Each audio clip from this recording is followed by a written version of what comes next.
Donc nous recevons Thierry Le Hénaff, qui est le président du groupe chimique Arkema, qui est un groupe de dimension mondiale et qui pèse 8 milliards d'euros de chiffre d'affaires et qui est désormais le premier chimiste français, puisque Rhodia a été racheté par Solvay. C'est donc Arkema, c'est 20 000 personnes dans le monde et de fortes implantations aux États-Unis et en Chine. Alors Arkema va bientôt fêter ses 10 ans en bourse, puisque la société s'est introduite en mai 2016. Alors Monsieur Le Hénaff, depuis l'entrée en bourse d'Arkema, quelles ont été les transformations? Que s'est-il passé? Puisque je crois que vous avez opéré un profond changement du profil du groupe. Bonjour, déjà bonjour à tous. C'est un plaisir toujours de venir chaque année à Actionnariat. Effectivement, il s'est passé beaucoup de choses en 10 ans. Le temps passe vite. Arkema est une entreprise qui a déjà grossi en taille, puisqu'on faisait environ 5 milliards d'euros de chiffre d'affaires et on est aux environs de 7 milliards et demi aujourd'hui. La capitalisation boursière a été multipliée en fonction un peu des mois entre 2,5 et 3. Donc là où 1 euro dans le CAC 40 aurait donné 1 euro aujourd'hui, 10 ans après, pour Arkema, on est au-dessus de 2,5 euros. Donc ça fait une très très grosse différence. C'est surtout le profil de l'entreprise qui a beaucoup évolué au fil des ans. Déjà le profil géographique, puisqu'on était une entreprise très européenne en termes de chiffre d'affaires, plus de 60% au départ. Aujourd'hui, on est à moins de 40%, donc ça fait une grosse différence, avec les États-Unis qui se sont beaucoup renforcés, mais également toute la partie asiatique et pays émergents. Et enfin, le portefeuille d'activité, puisqu'on était très chimie de commodité au départ, notamment avec le chlore et le PVC, et qu'avec une belle illustration, qui est récemment l'acquisition de Bostik, le profil de l'entreprise est complètement recentré vers les matériaux de performance et vers l'innovation sur des solutions à forte valeur ajoutée pour nos clients. Une petite précision, Arkema dispose de positions de leader mondial dans quelles activités? Alors nous sommes partout où on est entre numéro 1 et numéro 3 mondial. Donc ça va des polymères techniques avec les polyamides base de ricin qui sont très appréciés par nos clients dans les domaines des polymères fluorés, donc vraiment dans le domaine des matériaux. Également toute la filière acrylique qui a des applications notamment dans les couches culottes ou dans les peintures. Dans les adhésifs également, donc avec l'acquisition de Bostik, on est numéro 3 mondial. L'oxygéné, les fluorés, donc beaucoup de différentes lignes. On s'est recentré en fait sur 9 lignes de produits pour lesquelles on a des positions de leadership mondial. Alors l'année 2014 avait été difficile pour Arkema, le cours avait d'ailleurs souffert, il s'est bien repris depuis le début de l'année. Vous avez publié des résultats en forte progression au 30 septembre. Les activités qui avaient beaucoup souffert l'année dernière se sont-elles redressées? Quelle est la part en fait qui est spécifiquement conjoncturelle et spécifiquement liée aux problèmes de ces activités? Alors déjà, c'est vrai que l'an dernier, les résultats avaient été en baisse, essentiellement pour des raisons externes sur quelques lignes de produits. Mais je dirais qu'on fait un excellent début d'année. Je pense que c'est ça qui est important. Il faut savoir que dans la chimie, il y a quand même une certaine volatilité par nature du métier qu'il faut accepter. En plus, le monde est de plus en plus volatile. Et en plus, on a un projet qui est très entrepreneurial, avec des phases de projets qui arrivent et qui font qu'on peut avoir des années moins bonnes que d'autres ou des années très supérieures. Cette année, et c'est là-dessus que j'insisterai, si vous me le permettez, on a quand même un excédent brut d'exploitation qui augmente de 38% par rapport à l'an dernier. C'est vraiment une très très belle performance. Or, par rapport à votre question, par exemple, l'an dernier, les gaz fluorés, après des années de croissance, qu'il ne faut quand même pas oublier, puisqu'on est resté au-dessus de notre point de départ, a baissé cette année. Donc on a défini un plan de redressement pour regagner 100 millions d'euros d'EBITDA sur 4 ans d'excédent brut d'exploitation. Et cette année, on est complètement en ligne. Je pense qu'il est important, c'est de voir qu'on a beaucoup de projets vraiment de très belle nature, notamment le bénéfice de l'acquisition de Bostik. On a également démarré une usine en Malaisie qui, pour Arkema, représente 200 millions d'euros d'investissement. C'est notre plus gros projet depuis la création d'Arkema. Donc c'est vraiment un vrai pari industriel et qu'on a réussi avec une très belle contribution de cette usine Malaisie qui est utilisée dans le domaine de la chimie du soufre, celle qu'on fabrique à Lac.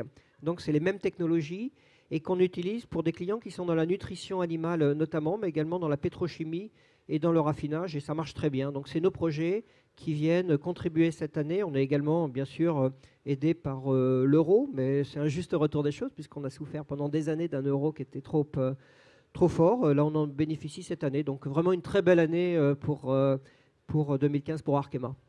Et quelles sont les zones géographiques qui ont été le plus dynamiques, puisque vous êtes très international?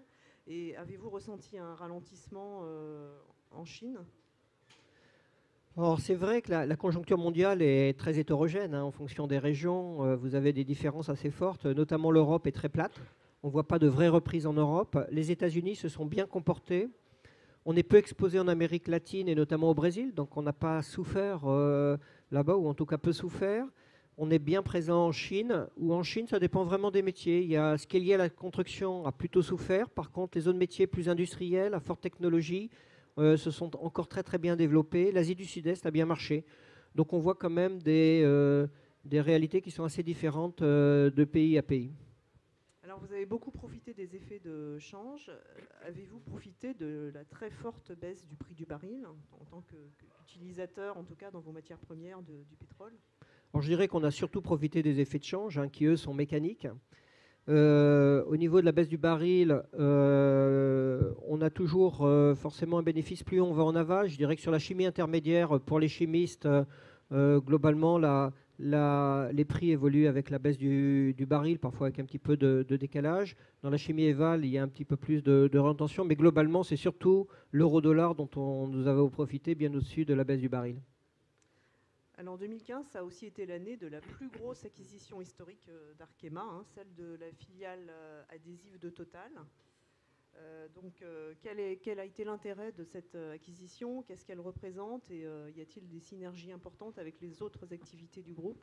Alors c'est, pour rappeler, à la salle, c'est 1,7 milliard d'euros de chiffre d'affaires. C'est une acquisition, enfin 1,5 milliard d'euros de chiffre d'affaires, 1,7 milliard d'euros de valeur d'entreprise. Donc c'est une très grosse acquisition pour Arkema, un vrai pari. Très présent dans le domaine des spécialités. Donc vous savez que la stratégie d'Arkema, c'est vraiment les matériaux de performance et les spécialités. Les adhésifs, ça s'inscrit parfaitement dans cette stratégie. Comme la plupart d'entre vous le savent, on connaissait Bostik, puisqu'on vient du groupe Total. Moi-même, j'en ai été patron. Donc le fait de connaître est très important, est vraiment un atout. Et quand on regarde les 9 premiers mois de l'année, ça marche très bien. C'est-à-dire qu'on a une vraie croissance de l'excédent brut d'exploitation sur la première partie de l'année. L'état d'esprit est excellent entre les équipes. On commence à mettre en place les synergies. Il y a encore beaucoup de travail. On a des objectifs qui sont ambitieux. Mais je dirais que le début de l'année nous rend confiants pour les prochaines années concernant Bostik. Alors justement, concernant vos objectifs à moyen terme, ils sont également ambitieux pour le groupe. Est-ce que vous pouvez nous les décrire et comment vous allez les atteindre? Parce que vous allez presque augmenter votre taille de près d'un tiers, si je ne me trompe pas. Oui, exactement, puisqu'on valide, on a récemment, donc, dans les journées investisseurs, on a confirmé dans notre objectif d'atteindre 10 milliards de chiffre d'affaires, avec des marges proches de 17% en 2020, notamment avec le bénéfice de Bostik, qui va monter en puissance.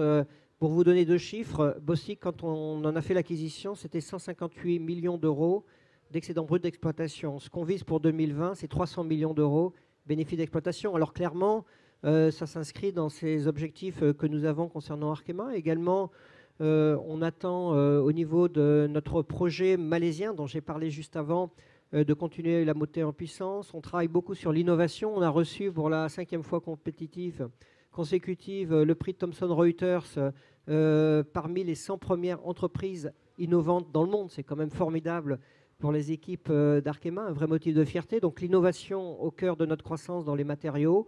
Et puis également, on attend un retour à meilleure fortune des acryliques qui, je dirais, cette année, s'il y avait un seul bémol, c'est les acryliques qui souffrent. Bon, on a eu des années excellentes. Là, ils souffrent un peu plus et on attend un retour vers le milieu de cycle dans les années qui viennent. Alors avec l'acquisition, cette très importante acquisition de Bostik, est-ce que la dette s'est alourdie? Que représente-t-elle aujourd'hui? Va-t-elle peser en termes de frais financiers sur les résultats? Alors, par définition, quand on fait une entreprise de cette taille, la dette et les frais financiers augmentent. On a structuré, je pense, la dette d'une façon équilibrée, avec une augmentation de capital, une hybride, et également une émission obligataire, qu'on a fait dans des bonnes conditions de marché. C'était également un des intérêts de l'acquisition. La satisfaction, c'est qu'aujourd'hui, on est déjà revenu Et vous l'avez vu dans notre communication du troisième trimestre, on est déjà revenu à des niveaux d'endettement de 40%, enfin proche de un petit peu au-dessus de 40%, ce qui veut dire que la situation financière du groupe est extrêmement saine, malgré cette acquisition qui est très importante, puisqu'elle représente aujourd'hui un quart de la taille d'Arkema. Et ce qui veut dire que vous allez reprendre de nouvelles acquisitions?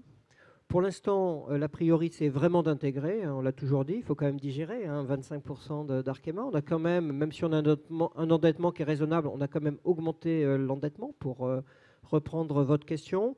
Mais clairement, par exemple, dans le domaine des matériaux, dans le domaine des adhésifs, on n'est pas opposé à petit reprendre le chemin de petites acquisitions, petites et moyennes acquisitions très ciblées qui permettent de consolider nos parts de marché dans un certain nombre de domaines. Alors par ailleurs, vous avez annoncé un programme de cession assez important. Pour quelles raisons et où en êtes-vous? Alors depuis la création d'Arkema, on a toujours fait évoluer le portefeuille d'activité, le faire respirer.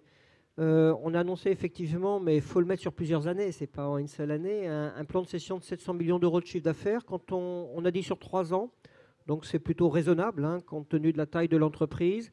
Et là, on vient de confirmer le closing, la finalisation de la cession d'une société de distribution qu'avait Arkema, Sunclear, qui distribuait notamment des plaques d'Altuglas, un matériau que vous connaissez bien, mais qui était un peu périphérique par rapport au métier d'Arkema et que nous venons de céder. Donc ce plan de cession avance bien. Donc on aura fait 200 millions d'euros sur l'ensemble de l'annonce qui était de 700 millions d'euros de chiffre d'affaires désinvestis. Alors peut-être une dernière question avant de passer la parole à la salle et qui intéresse tous les actionnaires ici présents. Quelle est votre politique en matière de distribution de dividendes? Alors la politique, elle est très claire. On l'a reconfirmée il y a quelques mois, hein, lors de l'annonce des résultats annuels. C'est de dire à nos actionnaires, déjà, vous pouvez compter sur le niveau actuel. C'est-à-dire ce niveau-là, la politique, c'est absolument pas surtout de ne pas le baisser. Et puis derrière, en fonction de l'amélioration des résultats de l'entreprise, hein, de l'augmentation des résultats de l'entreprise, par étape, de l'augmenter progressivement, sachant que chaque nouvelle étape est un point acquis pour les années suivantes.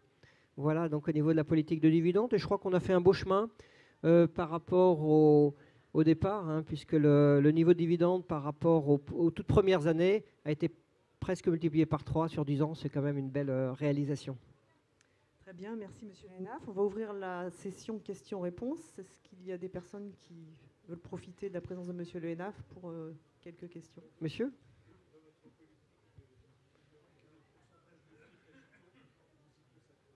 Alors on a redonné un objectif dans la génération de cash flow en pourcentage d'excédent brut d'exploitation, qui est je dirais, un ratio que beaucoup suivent. On s'est donné comme objectif de réaliser 35%. Donc ce qui a été très apprécié par beaucoup d'actionnaires, déjà parce que c'est un fort progrès par rapport à là où c'était auparavant. Et deuxièmement, ça démontre qu'avec le nouveau portefeuille d'activité d'Arkema, on a une belle génération de cash flow. Y a-t-il d'autres questions?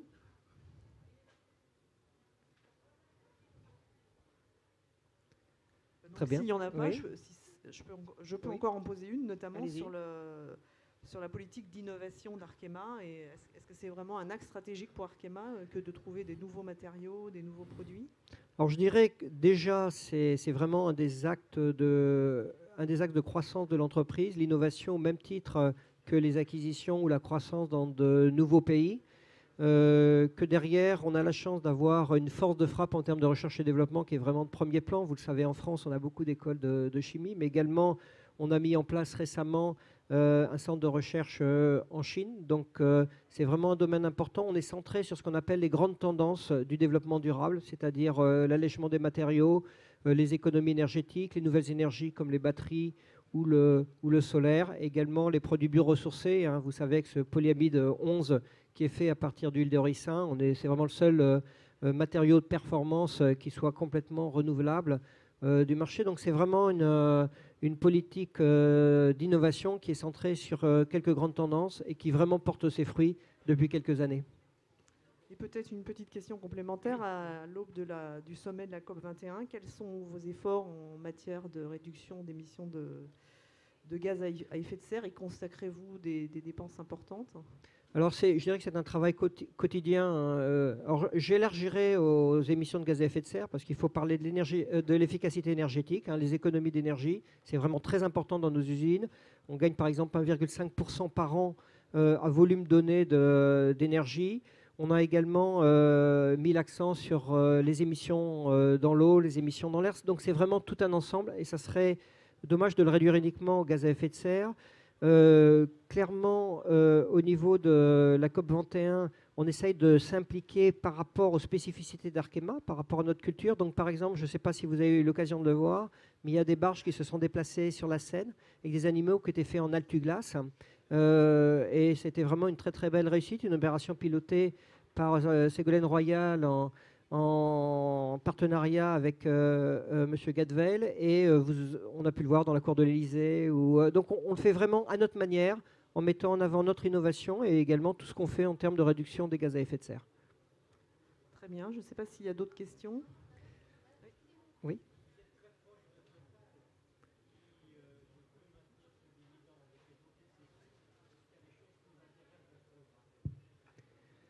Non, enfin, on a une relation proche et amicale avec Total, mais je dirais qu'en termes d'acquisition, on a fait l'acquisition qu'on voulait faire, qui était Bostik. Donc voilà, je pense qu'on a vraiment du grain à moudre pour les années qui viennent. Très bien, le temps qui nous est imparti est terminé. Merci beaucoup de votre présence. Merci beaucoup.